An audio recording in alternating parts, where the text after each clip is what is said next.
Breaking Agra पहुंचे deputy CM Brajesh Pathak. Fatehpur Sikri से सांसद राजकुमार चाहर के बेटे की शादी समारोह कार्यक्रम में आशीर्वाद देने के लिए डिप्टी सीएम ब्रजेश पाठक सांसद राजकुमार चाहर के घर पहुंचे थे, तो वहीं डिप्टी सीएम से मिलने के लिए भी बीजेपी कार्यकर्ताओं की भीड़ लग गई। जैसे डिप्टी सीएम ब्रजेश पाठक आगरा पहुंचे, वैसे ही सविता समाज के लोग भी डिप्टी सीएम से मिलने के लिए पहुंच गए। आपको बताते चलें कि सविता समाज पर अमर्यादित टिप्पणी के बाद सविता समाज डिप्टी सीएम ब्रजेश पाठक से काफी नाराज चल रहा था। जैसे ही सविता समाज को डिप्टी सीएम के आने का पता चला, तो वैसे ही सविता समाज ने एकजुट होकर डिप्टी सीएम को ज्ञापन के माध्यम से अपनी नाराजगी जताई। तो है डिप्टी सीएम ने भी अपनी टिप्पणी पर सविता समाज से माफी भी मांगी। पत्रकारों से रूबरू होते हुए डिप्टी सीएम ब्रजेश पाठक ने कहा कि प्रधानमंत्री की गरीब योजना को लेकर भारत की जनता काफी खुश है, इसलिए हिमाचल प्रदेश और गुजरात के अलावा मैनपुरी में हो रहे उपचुनाव में भी हमारी सरकार तीनों जगह जीत हासिल करेगी। डिप्टी सीएम ब्रजेश पाठक वही नगर निकाय चुनावों को लेकर भी उन्होंने कहा कि आगरा में भी हमारी सरकार पूर्ण बहुमत के साथ बनने जा रही है। White deputy CM Brajesh Pathak.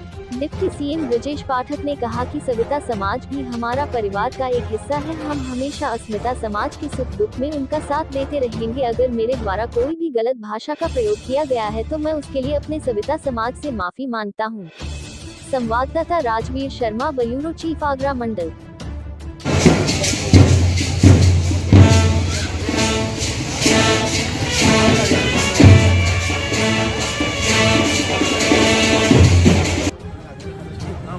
मेरा मन साझा है।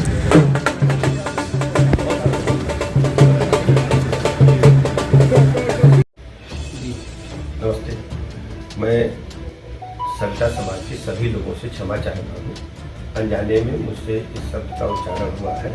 वैसे भी सविता समाज के सारे लोग हमारे परिवार के सदस्य हैं। मैं उनके सुख दुख में उपस्थित रहता हूँ। मैं सभी लोगों से हृदय से क्षमा मांगता हूँ और उनको भरोसा दिलाता हूँ उनके जीवन में हर समय के साथ कंधे से कंधा मिलाकर काम करते हैं। एक बार इसका नेतृत्व कर रहे हैं। हमारे सविता समाज की आबादी पूरे प्रदेश के अंदर लगभग 3.5% है आबादी देश में, और उस आबादी के अनुरूप हमारी प्रदेश सरकार में, जिसका कि हमारे लगभग 87% वोट भारतीय जनता पार्टी को जाता है। लॉकडाउन पीरियड में जिसने आपने बात की थी, पूरे लॉकडाउन पीरियड में जितना उत्पन्न समाज का हुआ था तो केवल सविता समाज का हुआ था। सारे प्रतिष्ठान खोल दिए गए थे, लेकिन आपकी सरकार के द्वारा आपके माध्यम से उन्हें पुनः बंद करने के लिए आदेश किया गया था। ऐसा आप हमें बताएं, हमारे समाज को बताएं, हम हर तरह से बताएं। पिछली बार से मंत्री सरकार के द्वारा हमारे समाज अभी क्या है जो हुआ उसको कैसे ठीक करेंगे, किस दिशा में हमें आगे बढ़ना है।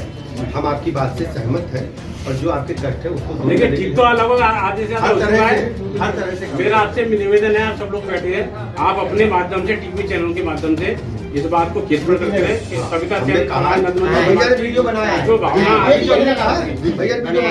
और अपने माध्यम से अभी सबको कहेंगे। और अभी तो सार्वजनिक स्तर से मैं कह रहा हूँ, मुझे कोई इसमें मैं कहने में संकोच नहीं है। ये गलत है, क्षेत्र में करता हूँ और ऐसा भविष्य में नहीं होना चाहिए। और आप तो मेरे परिवार के, आपसे तो हमारा कोई चाल की भाषा में जोड़ा हुआ है। हमारा ब्राह्मणों को नाइयों को तो सदियों हमारा आपका साथ रहा है। ये दादा क्या बोलचाल की भाषा में गलती से निकला। ब्राह्मणों सविता समाज के लोग मंत्र जाते थे। पाठक जी संघर्ष करो। हम सविता समाज जिंदाबाद, अभी क्या एक निवेदन हमारा स्वीकार करें। जिस मूर्ति पे आप अभी होली आए हो, जननायक कपूर ठाकुर उनका नाम था, और ऐसे व्यक्तित्व धनी व्यक्ति थे वो, क्या ऐसे स्थान पर मूर्ति मैंने कहा निवेदन अभी चूंकि नगर निगम का चुनाव होने वाला है, चुनाव के बाद हम आएंगे और उसको बढ़िया जगह स्थापित करेंगे। हमारी जिम्मेदारी समाज को राजनीति में भागीदारी। मेरा नाम राजू सविता है और मैं संस्थापक अध्यक्ष हूँ सविता सेन महासभा उत्तर प्रदेश का। आज पाठक जी से मिले, क्या कल के मामले वीडियो वायरल हुआ था, आप मिले, क्या शासन मिला, क्या माफी मांगी क्या? देखिए, प्रदेश के उप मुख्यमंत्री माननीय ब्रजेश पाठक के द्वारा सविता सेन नंदवंश समाज को अपने सोशल मीडिया के माध्यम से एक शब्दों का इस्तेमाल गलत तरीके से किया था, जिससे हमारे देश के करोड़ों सविता सेन नंदवंश समाज के लोगों की भावना को ठेस पहुंची थी। उसी संदर्भ में सविता सेन महासभा उत्तर प्रदेश के द्वारा पूरे प्रदेश के अंदर लगातार प्रदर्शन के कार्यक्रम शुरू हो गए थे। उसको देखते हुए माननीय उप मुख्यमंत्री ब्रजेश पाठक के द्वारा कल आगरा आने के बाद सविता सेन समाज के लोगों से मिलने की इच्छा जाहिर की उनके निवेदन पर हमारे समाज के प्रतिनिधिमंडल हम लोग सब वहाँ पहुँचे। उन्होंने पूरे देश के समाज से माफ़ी मांगी है कि गलती से मुझसे हो गई। आज मेरा उद्देश्य नहीं था कि सविता सेन समाज को, नंदवंश समाज को ठेस पहुँचे। मैं इसके लिए माफ़ी मांगता हूँ।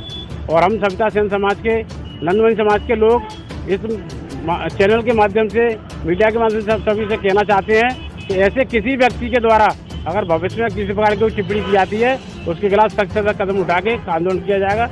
ऐसी हमारी सविता सेन समाज की। कि उत्तर प्रदेश में एक लोकसभा में और 2 विधानसभा के उपचुनाव हो रहे हैं। तीनों उपचुनाव में भारतीय जनता पार्टी प्रचंड बहुमत से जीतेगी। आदरणीय प्रधानमंत्री नरेंद्र मोदी जी की गरीब कल्याण योजनाओं को लेकर जनता में बहुत उत्साह है और आदरणीय मुख्यमंत्री योगी जी के लाइन ऑर्डर को जनता सराहना कर रही है। मैं दावे के साथ कह सकता हूं कि तीनों उपचुनाव में भारतीय जनता पार्टी जीतेगी। स्थानीय निकाय चुनाव में हम अपने कार्यकर्ताओं की टोली बनाकर जन जन में जा रहे हैं और जो केंद्र की सरकार है, प्रदेश की सरकार है और आगरा नगर निगम में विशेषकर हमारी ट्रिपल इंजन की सरकार है। और नगर निगम के चुनाव में हम दोबारा प्रचंड बहुमत से जीतेंगे और आगरा के हर घर, गली मोहल्ले तक क्या बधाई दी है। मैंने विवाह के अवसर पर अपने मित्र चाहत साहब को बधाइयाँ दी है और अम्मा का आशीर्वाद मुझे।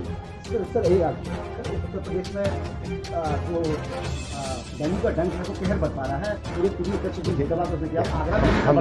हम लगातार उसके लिए काम कर रहे हैं। अस्पताल में बेड की कोई दिक्कत नहीं होने देंगे, दवाइयों की कोई दिक्कत नहीं होने देंगे। साथ में डेंगू के लार्वा को मारने के लिए, मच्छरों को मारने के लिए नगर विकास विभाग और उनके साथ 10 विभागों में मिलकर के एक समन्वय समिति बनाकर हम इस विभागों और लार्वा को मारने के लिए लगातार कीटनाशकों का छिड़काव कर रहे हैं।